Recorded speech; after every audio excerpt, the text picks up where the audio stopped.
up, everyone? On this series of Over the Top Rope, I've got the man beside of me. I've got Wild Thing, Larry Isley. If you've seen these videos, you've seen his name at the end.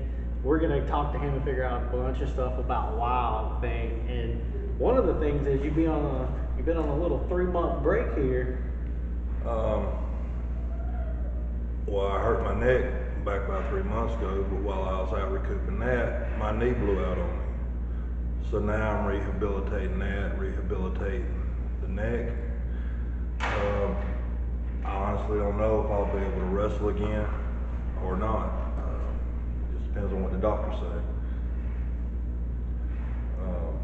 I think that's a big point you hit on, because you do get injured wrestling, and people can say it's fake all they want to, or it's planned, or it's preconceived and all that, but you can't plan an injury. No sir. With the medical advice you've gotten, if you do get the clearance to come back, is that something you plan on doing? Almost definitely. I've been here ever since my neck was injured. I was wearing a collar on my neck. I was in here a few weeks ago on a cane. I mean, I've been doing this for 20 plus years. My body is riddled in pain. I just enjoy it. I do it for the fans. I do it for their entertainment. And speaking of fans, since you've had these injuries, you've been enjoying the shows as a fan, and would you say that you enjoy them in a different aspect as someone in the seats versus someone in the ring actually putting on the show?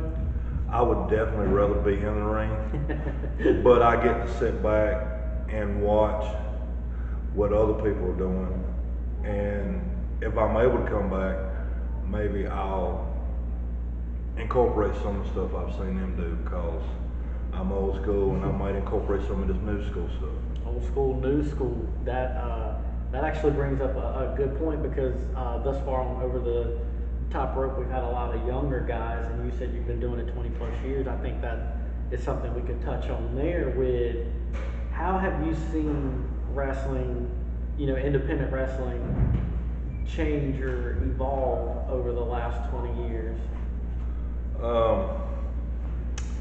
Back in the day when I first started, if you got in the ring and you hurt one of the veterans or you did something wrong, they would let you know real quick. If you hurt them, they're going to hurt you back. These guys nowadays,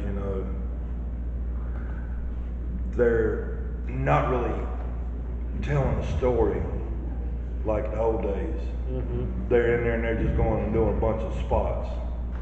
And to me, that's not the way wrestling should be, not the way I was taught.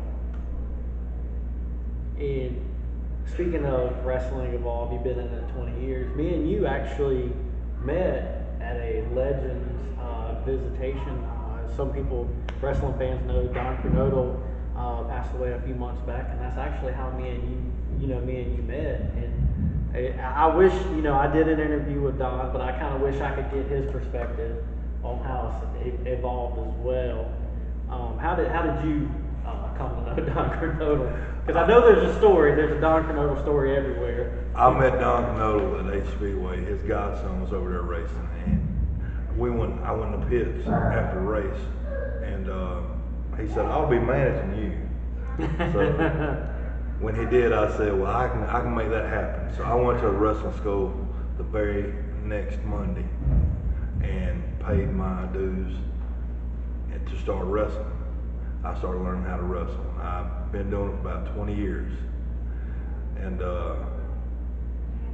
at his viewing, I met a hero I had growing up. Yeah. Sergeant Slaughter. Yep. I'm a pretty big boy, but when I was growing up, he was just humongous, but I'm about 2 inches taller than Sergeant Slaughter. And fun fact about Sergeant Slaughter, we're in Burlington, North Carolina, and he lives here, so. Yes, sir. I've seen him at the grocery store a couple times. yeah, and when it was a visitation. I met, I shook his hand, and anybody that knows him and Don Kernodles were like this, and I held in every bit of fanboy I had in me. I was just like, I'm sorry.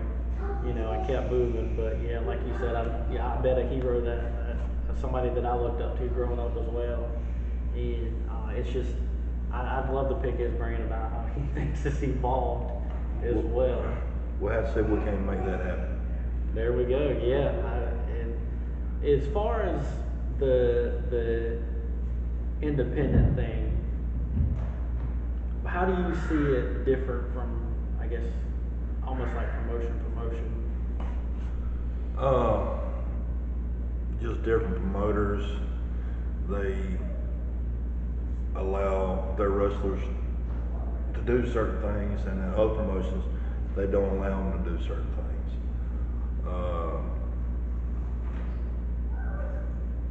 Like down here, they got certain rules what you can and can't do. Makes in the sense. ring. Yeah. And then the other promotions you go to, is whatever. Just anything Within reason. Yeah, free for all.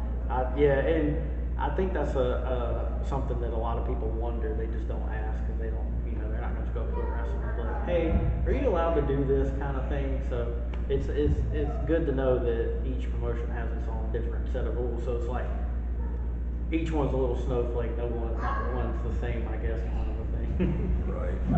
And this whole over the top rope series that we've been doing was kind of your brainchild, and I just kind of brought it to life.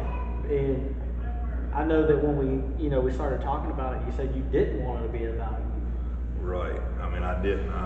Like I said earlier, I'm 50 years old, and it's about the new generation.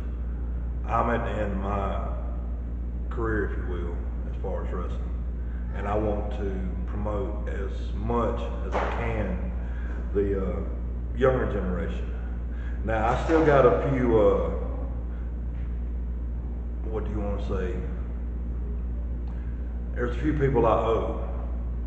One of them, come to find out, Killer Cam jumped me from behind and hit me with a chain.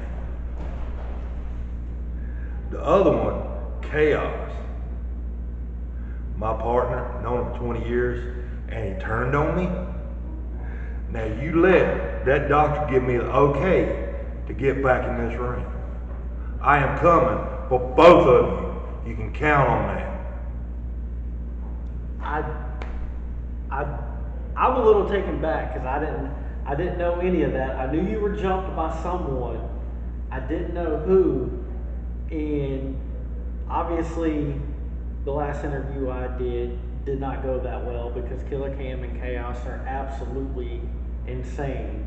And so, with Killer Cam being the one that jumped you, that makes so much sense. And if you do come back, I hope you can be the one that stops them because obviously those two guys are absolutely out of control. I'm just a camera guy. I don't take bumps. I don't take hits like you. And Chaos tossed me like I was yesterday's garbage. Well, I'll go ahead and tell you. I am the original cold-blooded renegade. And you want to jump on me? You've never seen Wild Thing pissed off. You let that doctor tell me I can come back. Let me get help enough. I am coming for both of you. Count on it. I'm absolutely shocked right now. I think that's a good place to end this interview. You can calm down. I can kind of take in what I just heard because I didn't know any of that, and I'm just shocked. And I thank you for the over the top rope series, the idea of putting all this together, and I hope you can stop those two guys because somebody has to. Thank you, sir. I will make sure it happens one way or the other. That's You can count on that. gonna do it, guys. Thank you, Larry. Thank you.